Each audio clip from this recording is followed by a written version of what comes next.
karena dia sudah melihatnya tubuhnya itu karena suka dibully oleh orang tuanya, dikatakan bahasanya sedikit kasar ya, saya contohkan goblok begitu ya. Namun dia di sini cerita gitu ya. Dia cerita kalau semasa dia di kandungan itu, bapaknya itu suka marah-marah. Bapaknya suka marah-marah. Dan ternyata dari gestur kemarin itu kelihatan anaknya nggak pedean banget itu, nggak pedean banget. Jadi luar biasa pengaruh gitu. Ketika ibunya itu dalam kondisi stres, maka ini para ayah ketika istrinya hamil itu dibahagiakan, nggak sendirian, ibu berjuang ya supaya bahagia. Nah ibu juga bersyukur gitu ya, terus nantiasa bahagia begitu.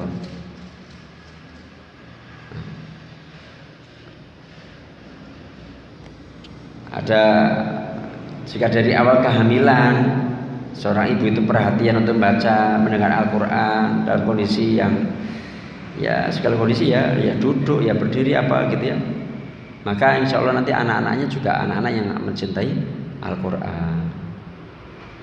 Jadi ini di fase kehamilan ini penting, karena demikian juga ketika istrinya Imron dulu itu kan,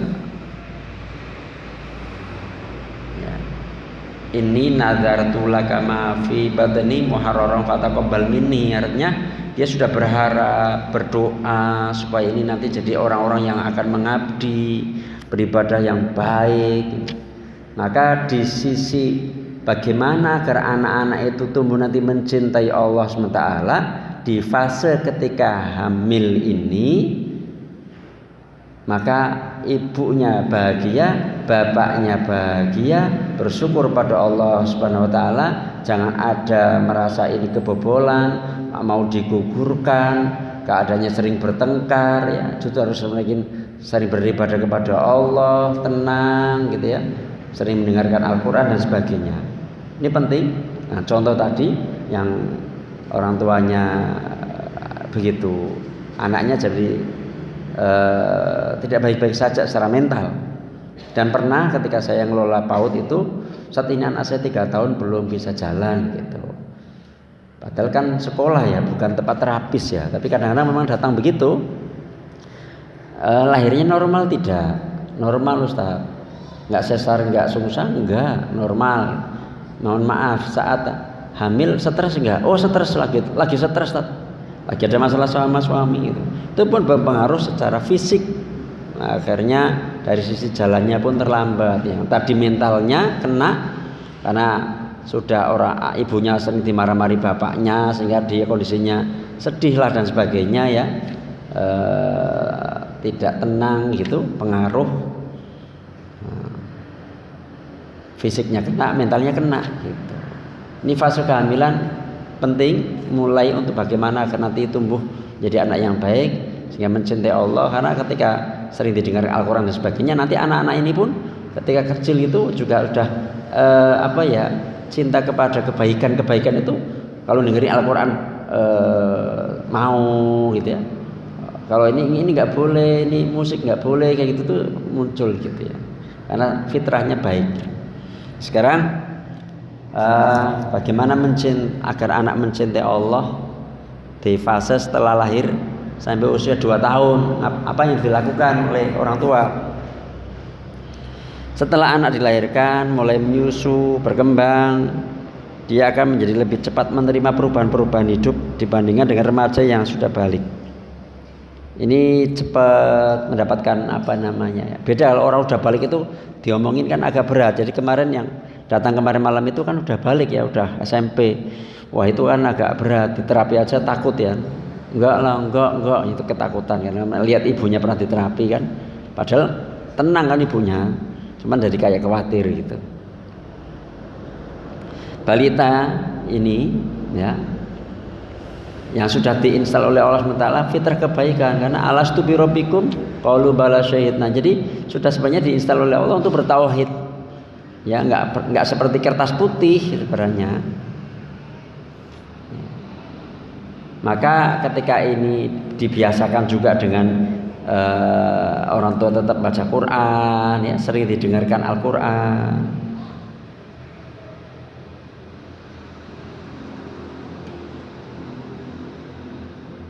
Sering menyebut nama-nama Allah, ya, dengar adzan dan sebagainya. Ini caranya seperti itu, diinteraksikan dengan kalimat-kalimat seperti itu, dia. Ya, maka ini awalnya kan dari mana? Dari cara memilih suami istri. Kalau itu sudah biasa, bagus agama dan akhlak, maka ketika suami pergi pun istrinya tetap berinteraksi dengan Al-Quran.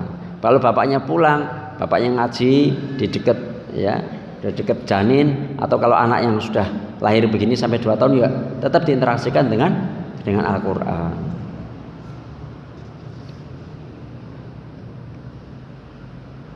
Kemudian apa? Ini sudah mulai dikenalkan kalimat syahadat, ya, usia-usia ini asyhadu alla ilaha illallah wa asyhadu anna muhammadar rasulullah, diulang-ulang sampai biasa. Fase 2 sampai 3 tahun bagaimana? Pada usia ini otak sudah mampu menampung memori, sudah lebih lagi agak lebih baik lagi, usianya lebih gede lagi. Maka bisa jadi untuk menghafal mulai Al-Fatihah gitu, ya, dikenalkan. Ya, surat-surat pendek, ya, Al-Fatihah dulu, surat-surat pendek itu diinteraksikan seperti itu.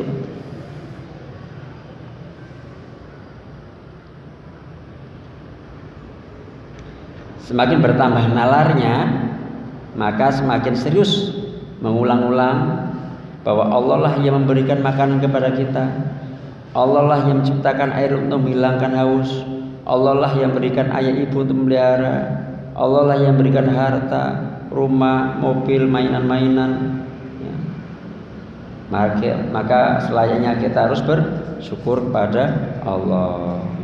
Bentuk bersyukurnya bagaimana? Mencintai Allah. Kita harus beribadah kepada Allah, ya. Dengan cara bagaimana? Orang tuanya sholat dilihat oleh anaknya, orang tua yang ngaji dilihat oleh anaknya. Mungkin belum ikut, ya kan, nggak boleh diperintahkan, tapi suatu ketika mau ikut boleh. Tapi kenapa tertarik ikut? Karena lihat orang ibunya berdoa, ibunya baca Quran, ibunya nggak sholat, diinteraksikan seperti itu. Saat misalnya kok dibelikan boneka misalnya, ini ada apa nih? Ini mata, ini tangan, ini kaki. Tapi boneka ini terbuat dari kain, misalnya, ya, terbuat dari plastik. Nah, kalau Allah memberikan kita sesuatu yang benar, nih, matanya seperti ini bisa melihat, gitu. Kakinya, kalau kita kakinya bisa jadi untuk jalan, tangannya bisa bergerak. Boneka ini enggak, nih, manusia. Kalau Allah lebih sayang. Nah, dari seperti itu anak-anak akan bisa membandingkan begitu. Oh iya, iya. Kalau makan, ya, anak-anak seperti ini kan, ayo baca bismillah dulu, bismillah, selesai alhamdulillah. Anak-anaknya sudah bisa diinteraksikan seperti itu. Maka makan bersama gitu, ya. Nanti akhirnya tumbuh gitu. Karena memang dibiasakan sejak kecil.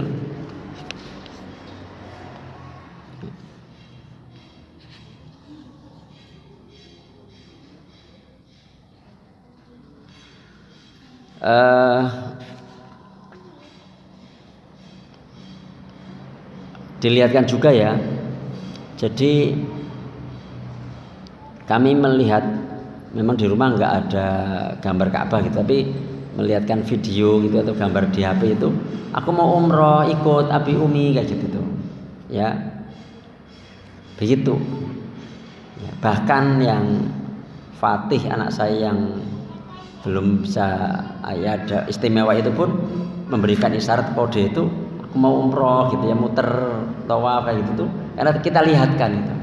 Jadi kita interaksikan dengan yang seperti itu. Misalnya ada HP, tapi untuk interaksikan yang seperti itu gitu.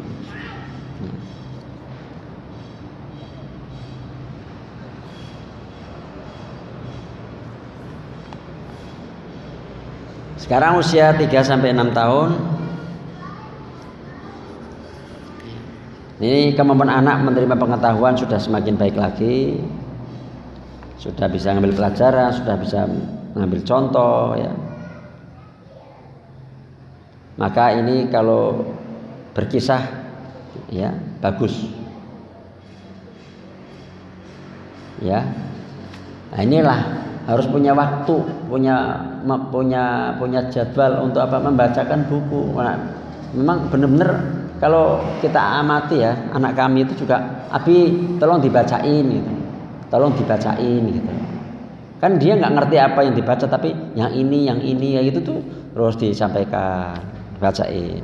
Dan saya menggunakan gimana kalau itu anak perempuan ya saya sebut nih Kamila, itu saya jadikan peran ya. Namanya dia sebagai perannya sekaligus ini Kakak Fatih. Kalau laki-laki itu saya jadikan, jadi dia seakan-akan masuk dalam kisahnya itu gitu. Itu harus punya waktu kan, harus punya waktu betul sama anak-anak.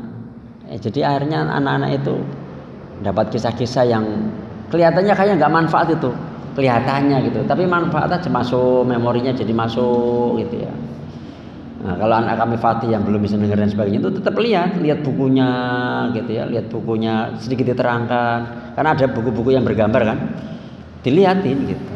Jadi kayak model kalau orang nggak tahu, anak saya itu umum aja normal gitu, tapi lihat gitu mbak, kayak seakan-akan kayak baca buku gitu. Nah karena memang kita memang ada baca buku kayak gitu tuh anak-anak melihat ya. Ya mau tidak mau kalau kami kan harus merojaah gitu, jadi baca buku gitu. Jadi kadang memang buku-buku anak-anak kita memang diadakan ya, sehingga ini terus dibacain gitu.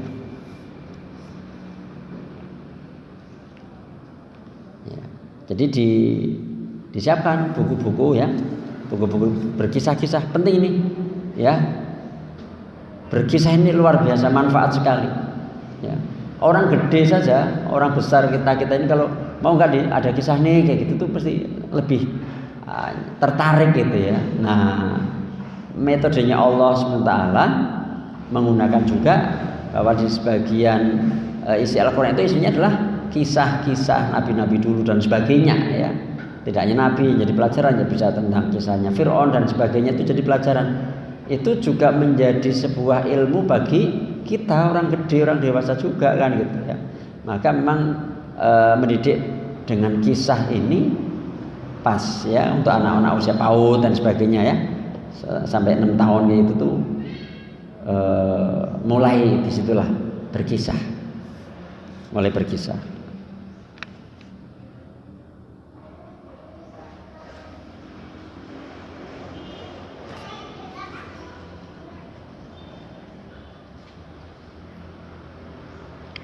Pada saat kita ada waktu ngobrol, misalnya kita menyampaikan, misalnya Allah ada di langit, maka tangan kita menunjuk ke atas. Allah malu ketika kita berdoa tidak memberikan. Maka ketika anak-anak minta, kami ya anak-anak minta ke kita itu beli ini, beli ini, coba berdoa dulu sama Allah, minta dulu sama Allah. Nah, ini sudah harus diajarkan begitu. Karena selalu Allah gitu. Dia yang akan maha pembaik, pemurah gitu ya, memberikan apa yang diminta. Kalau manusia kadang memang nggak bisa, mintalah sama Allah. Ini otak masih bisa nerima itu gitu. Enggak, logikanya gimana minta kok langsung nggak dapat gitu kan. Atau minta kok itu enggak, ini ketika disampaikan seperti itu kayak spon ya, langsung masuk gitu, membiasakan begitu.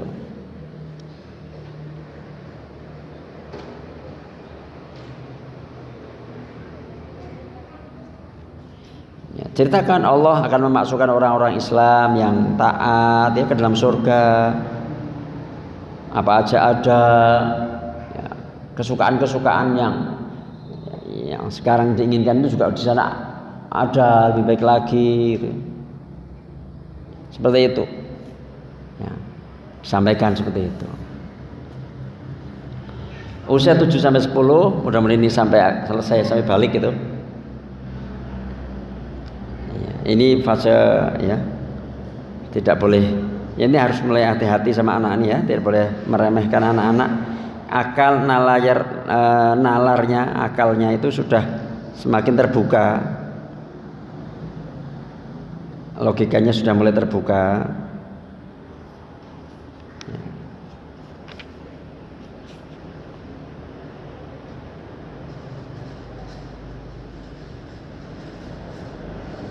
Ketika kita beri hadiah, makasih ya Ma, makasih apa? Syukur juga pada Allah ya, Allah yang memberikan rezeki sehingga ayah, mama, papa bisa punya seperti ini. Naikkan ke sana. Ya.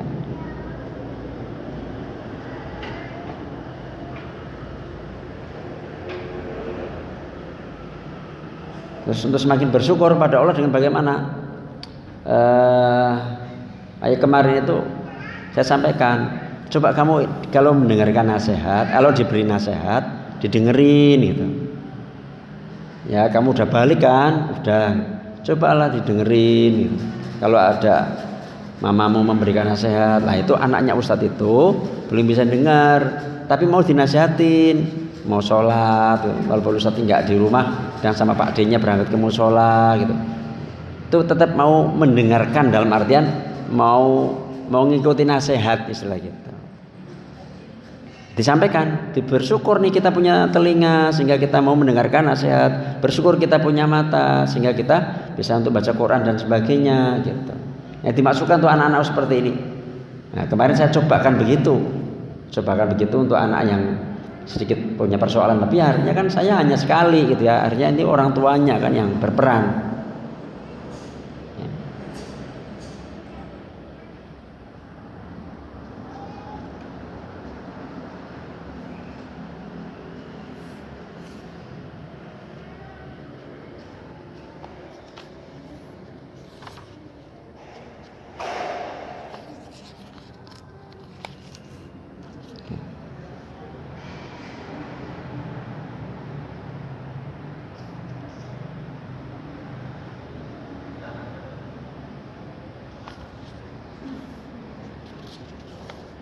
Selanjutnya fase 10 tahun ke atas.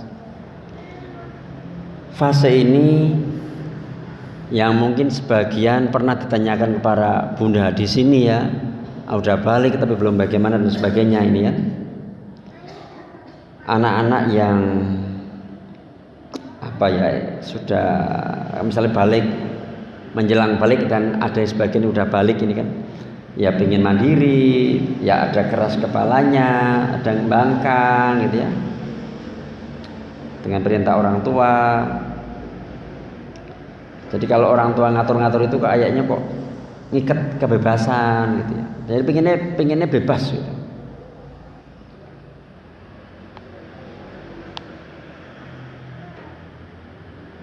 Dia lebih cenderung suka lebih terbuka sama teman-temannya.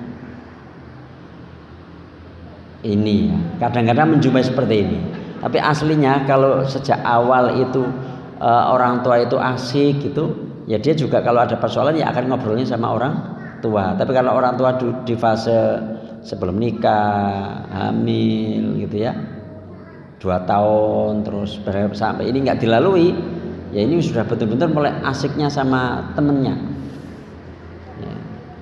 Kadang juga yang sudah melalui dengan baik juga. Ya sama teman itu kayaknya lebih, ya saya pernah merasakan begitu, anak kami gitu, kayaknya sama teman-teman pondok itu kok lebih gimana gitu ya, pulang itu kayak nggak ada baik, kayak nggak ada senengnya gitu ya, kayaknya senang sama teman-teman pondok gitu, disambut, kita nyambut dengan menyiapkan kamarnya, adiknya juga menyambut dengan disiapkan gitu tuh kayaknya kok biasa gitu. Nah baru ya kemarin sempat telepon itu ya, baru akhirnya punya pemikiran yang ternyata rumah adalah tempat kembali yang paling menyenangkan. Itu menyadari itu, dia menyadari itu gitu ya. Alhamdulillah ya, ini tambah gede ya, tambah dewasa gitu ya, dia menyadari itu, yang pernah melalui fase sampai kita ini kenapa ya gitu ya, kita sambut pulang ketika mau liburan itu kita sambut dengan persiapan yang kejutan kok kayaknya biasa, ternyata memang harus mungkin melalui perjalanan itu ya dia menyadari betapa orang tua itu luar biasa, keluarga itu tempat kembali yang indah gitu. Ya, karena mungkin tetap ada kenangan-kenangan indah yang kita sampaikan, kita berikan kecil itu, dan dia bisa membedakan, oh ternyata teman saya begini, oh ternyata ini begini, oh ternyata luar biasa lah orang tua dan sebagainya, makasih pengorbanannya dan sebagainya gitu. Jadi pada saat walaupun sudah pengabdian, kita ada telepon kan, sambil kita dialog lumayan lama gitu ya. Ada oh sudah tambah dewasa nih ternyata alhamdulillah. Gitu. Nah, pada usia ini kita jelaskan bahwa Allah kadang menguji manusia dengan sesuatu yang kadang tidak disukai. Ya, menimpakan musibah, ya mungkin dibully dan sebagainya, dan itu kan saya ngalami itu gitu ya. Saya ngalami, anak-anak kami begitu gitu ya. Terus wah sampai apa ya? Ya bahasanya nggak betah jane gitu ya. Tapi alhamdulillahnya saya pengen cerita aja, saya mau nangis aja, tapi saya nggak mau keluar pondok misalnya gitu. Saat itu kan karena akhirnya saya sampaikan juga kisah-kisah. Imam Bukhari dulu juga dibully kabar, termasuk sama gurunya gitu. Yang bercahaya siapa? Yang jadi bintang siapa? Kamu kenal nggak dengan gurunya Imam Bukhari? Enggak. Imam Bukhari kan iya. Artinya kamu pun insya Allah akan jadi bintang. Ya ini harus fase dilalui karena ini ujian dari Allah SWT. Saya dialog begitu ya. Kamu pernah nggak melakukan kesalahan sama Umi gitu pas liburan kemarin? Ya, Umi sih sudah memaafkan kamu, tapi kamu menyadari nggak kamu kesalahanmu sehingga seperti ini? Ya, inilah kamu kemarin karena nggak baik sama Umi. Saya masuk di situ lewat seperti itu. Ini penting sekali lagi. Kalau ini nggak punya waktu sama anak-anak gitu ya, nggak ngamati perubahan anak-anak, sehingga kita masukkan dialog-dialog ketika kita ketemu itu, terus dibiarkan saja dan anak akhirnya merasa apa yang dikerjakan itu benar-benar saja. Kemarin ketika anaknya itu sama saya, ya saya gali itu sama saya, ibunya itu kan sama istri saya gitu. Pernah apa anaknya? Pernah mecahkan kaca apa gitu? Ganti enggak. Diajarin harus ganti, konsekuensinya seperti apa gitu. Uangnya dari mana? Uang saku bagaimana? Harus tanggung jawab seperti itu. Jangan dibiarkan dia merasa bahwa ketika melakukan seperti itu nggak ada konsekuensi dan dia akan melakukan tindakan pengerusakan seterusnya begitu. Mik sharing yang kayak gini ya. Bagaimana kamu mengajari anak-anak bertanggung jawab dan sebagainya. Nah, Abi mau sama anaknya, kamu sama ibunya ya gitu. Disaringkan gitu. Ya.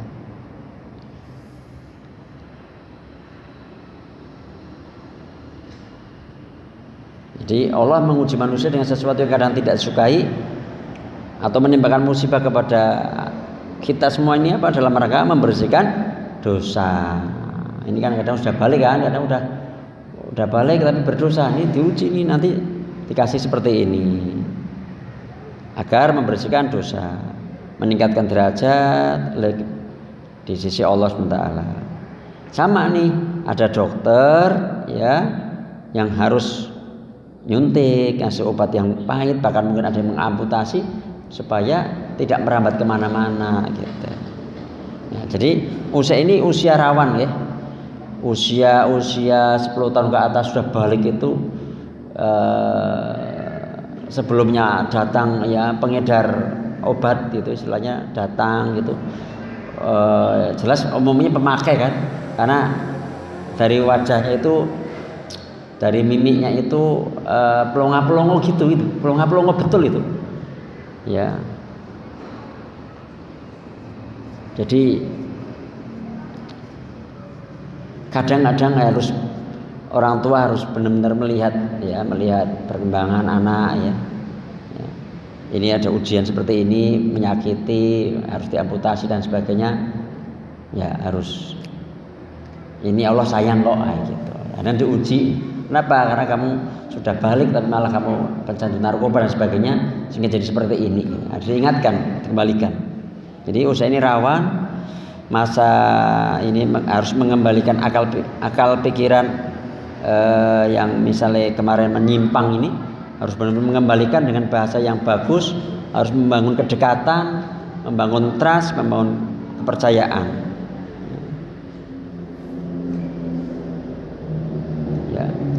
Jadi termasuk usia-usia ini harus mengingatkan tentang Asmaul Husna, ya. Tidak hanya sekedar nama-namanya, tapi sampai ya membangkitkan rasa cinta kepada Allah. Ya, ketika menyampaikan Allah itu melihat, betul-betul melihat nih, melihat semua gitu. Walaupun sendirian, walaupun mungkin orang tidak tahu kamu bohong, tahu, Allah tahu, dicatat dan sebagainya. Ya. Jadi saya sampaikan yang penting bagi anak-anak pada usia ini adalah dialog santai namun terarah, bukan otoriter ya, bukan dengar jawab, tapi mereka juga coba didengarkan. Apa sih apa yang kamu inginkan nih? Kayak tadi malam saya coba, apa yang kamu inginkan sih? Kamu pengen apa? Pengen dipeluk ibu gitu. Saya pengen lebih disayang ibu misalnya gitu tuh. Terus apalagi gitu. Enggak, udah ya. Jadi harus digali juga. Tidak hanya kitanya yang pengen nerocos nyampaikan ke anak terus itu enggak ya. Tapi bagaimana agar anak-anak ini juga digali perasaannya. Jadi gimana sekolahnya ya, gimana mondok gitu, digali perasaannya. Digali ya. Digali empatinya gitu. Kamu kalau ada yang begitu kamu nolongin apa tidak? Nah, ini digali. Jadi nggak hanya kita nasihat tapi ya, gimana sih? Oh berat bu, berat mondok itu berat misalnya gitu tuh. Insya Allah ya nanti kita kuatkan. Gitu ya. Apalagi alhamdulillah kalau memang orang tuanya pernah mondok ya. Dulu Abi juga pernah begitu kak, mengalami kan ketika saya begitu. Abi juga pernah berpikir pengen keluar, disabari Insya Allah nyampe kayak gitu. Ya. Jadi cara yang benar ya. Berdialog secara santai, namun positif, sesuai pokok permasalahan, ya, memberikan kebaikan, pengaruh-pengaruh positif terhadap anak. Jadi memberikan kesempatan berbicara, mereka mengungkapkan hal-hal yang mereka rasakan dengan jujur, dikasih waktu betul, jangan dipotong-potong, dikasih waktu gitu. Insya Allah ya, Insya Allah seperti itu.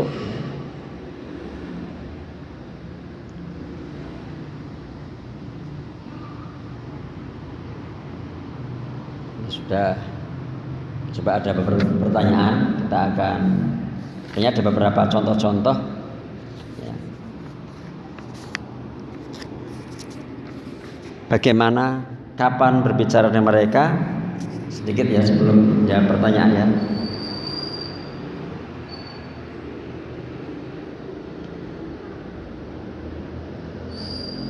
Cara-cara dialog itu kadang-kadang justru kita bertanya. Sebagaimana Rasulullah SAW juga, atadruna manil muflih, tahukah kalian siapa itu orang yang bangkrut?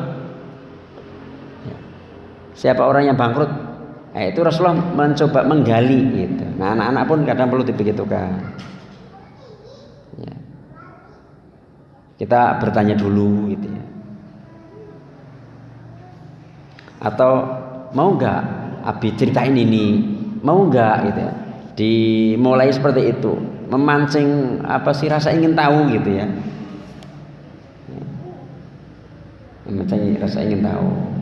Kemudian menyampaikan berbagai kisah juga, kisah seseorang yang memberikan minum anjing akhirnya bisa masuk surga, itu kan juga kisah-kisah baik seperti itu ya. Sehingga kalau kamu di pondok bagaimana, suka nolong gak? Ini aja ngasih ke anjing aja bisa masuk surga, lagi menolong teman kamu yang dan sebagainya. Sampai akhirnya memasukkan nasihat-nasihat positif. Ya mungkin juga dengan cara apa? Dengan cara naik kendaraan bareng, ya. Karena Rasulullah juga kadang-kadang kan ketika naik kendaraan, ya Mu'ad atadri ma haqqul ibad, tahukah engkau apa hak Allah dari hambanya? Itu kan sambil naik kendaraan boncengan. Nah, jadi jangan diem-dieman ketika ngantar sekolah atau mungkin memang ada acara, benar-benar sekedar jalan aja gitu. Ya, kemarin-kemarin istri saya ngingetin, Mas jalan tuh sama Naswa gitu. Ya jadi jalan sama Naswa sama adiknya juga ke mana gitu ya yang sederhana sambil ngobrol, terus cerita sama Minya, Mi ternyata bagus banget ya, kan jarang jalan-jalan kan, ternyata ada lampu-lampu ini dan sebagainya ya. Seneng kayak gitu tuh. Sambil jalan begitu dialog-dialog itu dilakukan seperti itu. Ada kejadian tertentu ketika ada kejadian tertentu apa gitu, momen untuk ngobrol, dipanggil, dinasihatin saya. Ya. Misalnya seperti itu ya. Seperti itu cara-cara memulai dialognya. Wallahu a'lam bishawab. Coba ini saya akan bacakan beberapa pertanyaan.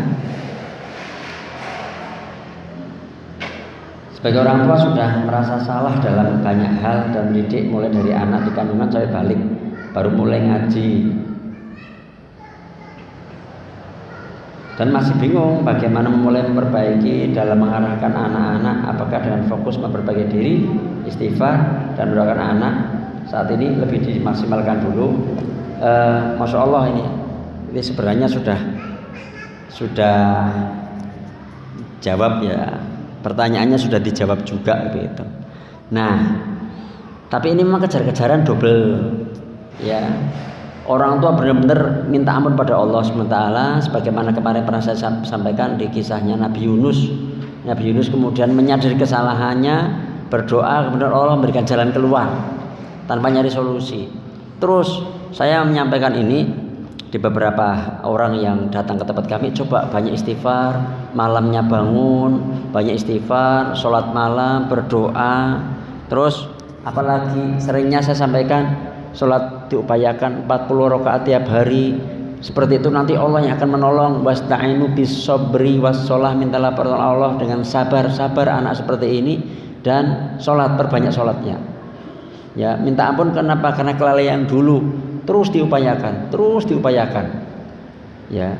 Terus tapi tetap ada, nggak hanya dibiarin anaknya, ada waktu-waktu yang tadi yang masih ada kesempatan. Berarti kan sekarang yang 10 tahun ke atasnya itu kan ya ada dialog sedikit tetap dilakukan. Momen-momen, cari momen tertentu nih, pas jalan bareng, makan bareng, ada gitu ya. Menyampaikan seperti itu ya. Jadi memperbaiki diri iya, tapi anaknya tetap disentuh, tetap dinasihatin, tetap walaupun mungkin tidak terlalu rewel gitu ya. Dan ini kejadian ini akan lebih manfaat nggih, terutama nih lagi ayah ini harus tampil kalau ini ya. Karena kemarin yang agak sedikit bermasalah itu pas qadarullah beberapa bulan yang lalu, belum sampai 1 tahun itu ayahnya meninggal. Sehingga ini kan ketika anak mau minta motor misalnya gitu ya, minta ini gitu kan, kalau ayah nggak boleh ya, mesti ada segan-segannya lah. Ibu itu nggak bisa gitu. Jadi ini para ayah yang lewat YouTube ya mendengar ini, benar-benar ini harus ya, sebagaimana kemarin Nabi Ibrahim gitu juga tampil mendidik, bagaimana Nabi Muhammad tampil mendidik gitu ya. Jadi ini ayah nggak hanya sekedar cari nafkah, tapi ya keterlibatan. Karena sebagian bunda kadang-kadang nggak ya kadang takut tidak ingin punya anak lagi, itu mungkin bukan karena takut merasa sakitnya, tapi didik anaknya itu kalau sendirian itu yo berat gitu ya. Jadi ini ayah yang buat aturan, ayah yang punya apa namanya, yang nggak boleh begini, jangan bunda. Kalau begitu itu bunda berat ya, karena sifat bunda itu harmoni, kadang nggak pengen anaknya nangis atau bagaimana. Kalau anak udah ngamuk juga kadang takut lah. Ini ayah gitu. Kalau yang nggak punya, misalnya memang kalau sudah berpisah, meninggal dan sebagainya, ya benar-benar itu dikuatkan, mintanya sama Allah Subhanahu Wa Taala, dikuatin betul terus, insya Allah ya. Tapi sedikit disampaikan, sedikit juga mungkin didatangkan ke ya kayak ibunya Imam Syafi'i, akhirnya kan juga mendekatkan dengan keluarganya yang keluarga ayahnya gitu kan, didekatkan juga dengan guru yang baik begitu kan. Insya Allah seperti itu ya, insya Allah seperti itu. Ini juga masalahnya kenapa nggak disekolahkan Islam gitu kan, nggak ada biaya Ustadz misalnya gitu ya. Kemarin istri saya, Mas nggak ditawari sekolah akil balik gitu ya, kemarin jawabannya nggak ada biaya dan sebagainya gitu kan. Padahal kami kalau yang memang kondisinya bisa dibantu ya bisa jadi ada keringanan atau memang bebas katanya, tidak biaya dan sebagainya, lihat kondisinya gitu ya. Itu harus dicarikan guru yang baik juga, ya ada yang nasihatin di luar orang tua gitu ya. Wallahu a'lam bishawab. Bagaimana jika belum mantap tenang melihat perkembangan keimanan anak-anak yang semakin hari semakin jauh dari harapan karena pergaulan dan HP saat ini yang lebih membuat mereka nyaman sendiri? Bagaimana jika belum mantap, belum tenang melihat perkembangan? Ya memang hari ini jangan tenang-tenang saja gitu. Memang gimana ya, barusan sebelum saya ngisi di sini tuh, duduk di sini saya baca dunia pendidikan kita sedang tidak baik-baik saja. Usia SMA, SMK itu ada sekitar 2.900-an sekolah. Terutama ini mungkin yang ditulis oleh penulisnya ini adalah negeri mungkin ya. Di jam sekolah anak laki-lakinya ngerokok, bahkan anak perempuan juga ngerokok santai di dekat sekolahan.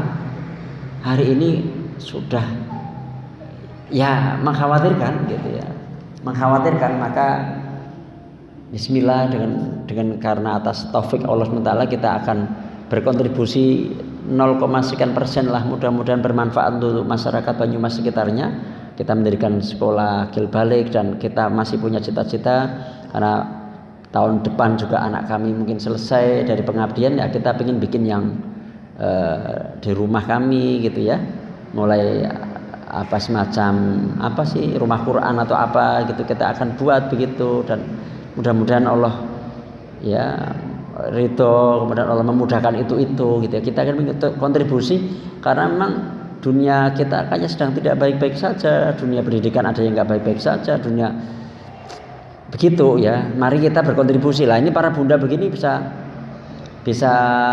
selain ngaji terus apa gitu ya, punya ide apa ya untuk kontribusi umat gitu ya. Ya ini sudah bagus nih, ngaji, menyelenggarakan ngaji itu sudah bagus. Sekali lagi apalagi nih misalnya gitu, Ustaz punya proyek apa gitu, kita bisa kontribusi apa nih untuk dunia pendidikan, boleh gitu, boleh misalnya gitu. Memang kita belum mantap, belum tenang, hari ini belum tenang beneran ya, beneran gitu. Karena kemarin saya ceritakan ya, basic anak-anak yang di sekolah akil balik itu cuma satu yang dari SD negeri, yang lain di sekolah Islam. Ketika ditanya kadang awal-awal saya masuk itu masih ada yang nggak sholat dan sebagainya, itu sudah balik kan.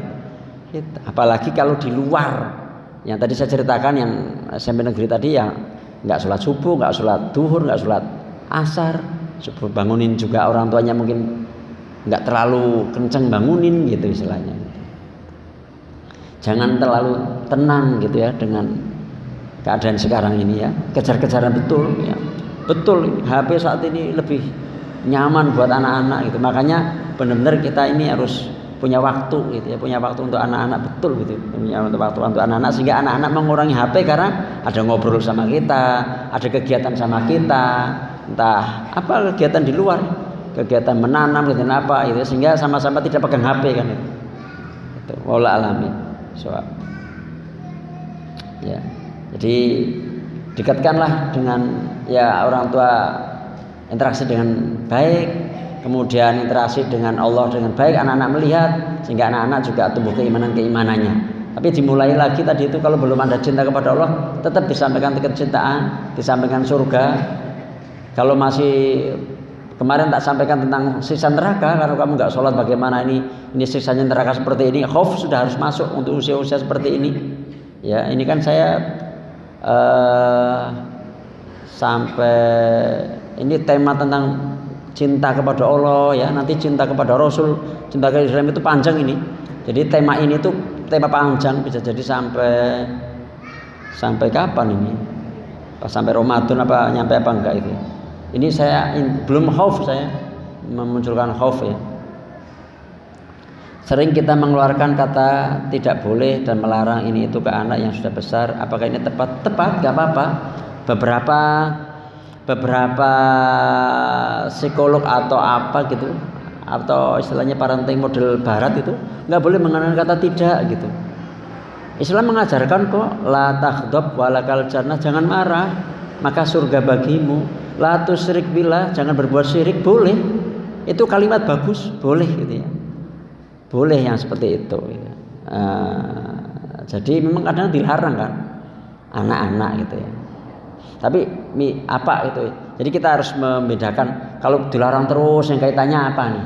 Kaitannya bukan maksiat. Anak naik begitu, jangan nanti jatuh. Anak jadi nggak beranian gitu. Tapi kaitannya dengan anak itu dolim gitu ya. Jangan dolim ya, jangan mukul temannya, jangan ngambil barang milik temannya. Itu kalimat baik itu seperti itu. Ya. Kalimat baik yang seperti itu. Terus pakai bahasa apa gitu? Ya, pakai bahasa apa seperti itu. Gitu. Dan memang itu pun bahasanya Al-Quran, bahasanya Rasul gitu.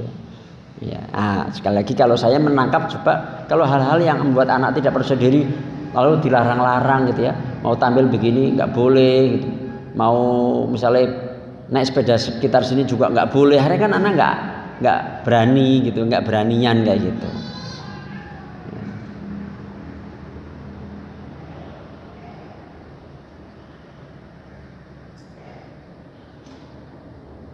Bagaimana jika antara suami istri tidak seiring sejalan terkait dalam didik anak sehingga saling menyalahkan bila terjadi hal yang di luar harapan? Nah ini sebelum saya bahas tema parenting ini, model orang tua anak yang saya awali, seingat saya awal-awal saya ngisi kajian di sini itu apa? Rumah tangganya. Ya, rumah tangga ini harus kompak dulu. Ini tak ingatkan lagi jadinya.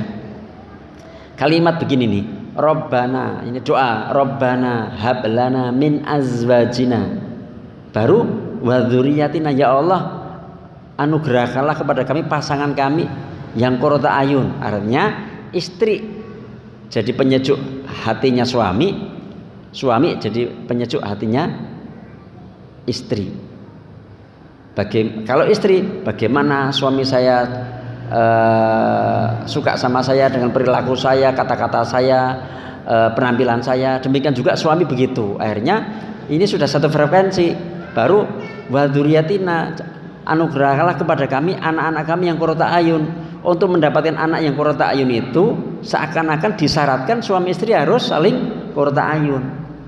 Kalau anak-anak udah qurrata ayun, keluarga udah qurrata ayun, itu urut berikutnya, wa ja'alna lil muttaqina imama, jadikanlah kami pemimpin bagi orang-orang yang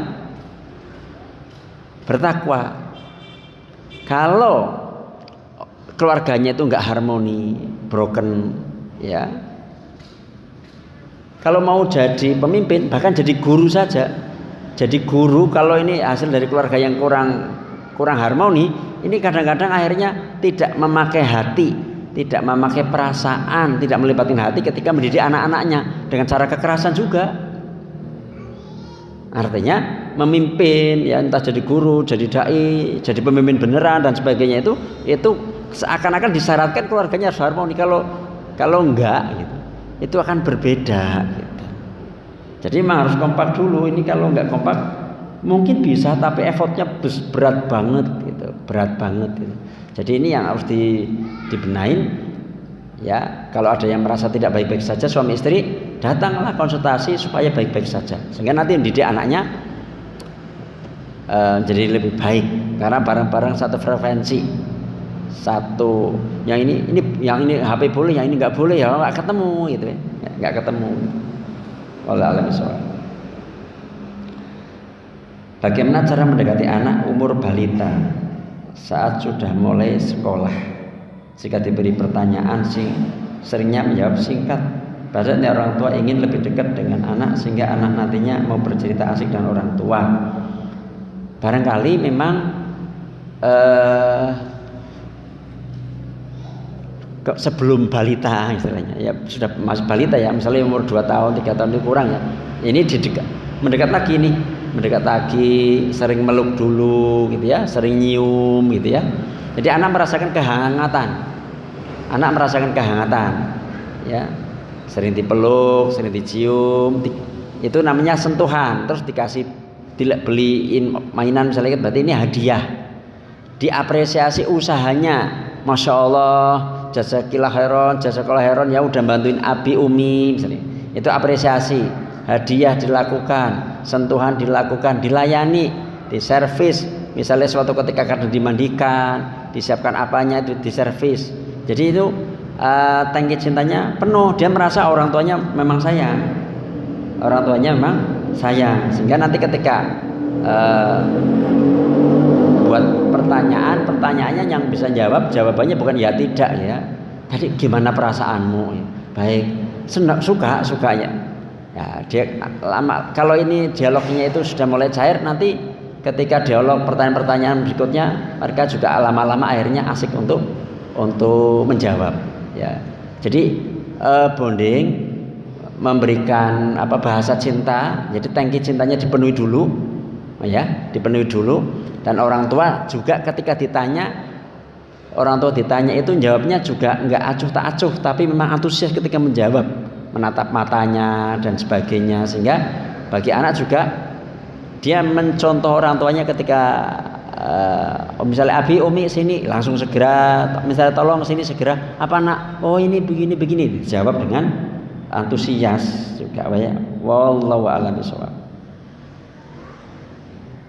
Tinggal satu.